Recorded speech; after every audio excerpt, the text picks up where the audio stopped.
Old is gold అనే మాట ఎవరన్నానో కానీ నిజంగానే ఓల్డ్ ఈజ్ గోల్డ్ అబ్బా. మనకు మాత్రం వినడానికి ఓల్డ్ గానే అనిపిస్తుంది కానీ ఏది ఏమైనా ఓల్డ్ ఈజ్ గోల్డే.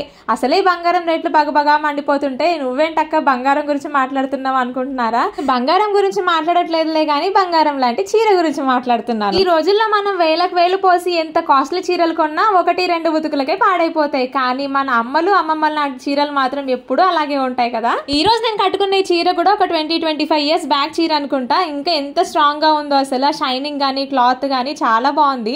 నేను కట్టుకునేటప్పుడు బాగుంటుందో లేదో అనుకున్నాను కానీ నిజంగా చాలా బాగా కుదిరింది అసలు. రంగారెడ్డిలో మా అక్క వాళ్ళ పిల్లల శారీ ఫంక్షన్ సెరమనీ ఉండే అనమాట. అక్కడికైతే వెళ్ళినాం నిన్న. అయితే అక్కడే చెల్లి వాళ్ళు కూడా ఉంటారు. ముందు చెల్లి వాళ్ళ ఇంటికి వెళ్ళిపోయి అక్కడ రెడీ అయిపోయి మళ్ళీ ఫంక్షన్ కి అయితే వెళ్ళిపోయాము. ఫంక్షన్ అయితే చాలా బాగా జరిగింది. ఇంకా ఫంక్షన్ అయిపోయిన తర్వాత వింజు భోజనాలు ఆరగించడానికి వెళ్ళిపోయాం. బట్ దాకా ఎవరిని గమనించుకోకుండా మన పనిలో మనం ఉండి ఫుల్ గా లాగిచ్చేస్తూ ఉంటాం ఫుడ్. కానీ ఎప్పుడైతే కెమెరామ్యాన్ వస్తాడో అప్పుడు అందరు అలర్ట్ అయిపోతారు కదా. నేను కూడా కెమెరా ఆన్ చేసేసరికి మా వాళ్ళది కూడా అదే పరిస్థితి. ఇంకా ఫంక్షన్ అయితే అయిపోయింది. ఇంకా డీజే పెట్టుకొని డాన్స్ చేయకపోతే ఎలా? ఇంకా పిల్లలు పెద్దలు అందరూ కలిసి డాన్స్లు అయితే చేసేసాము.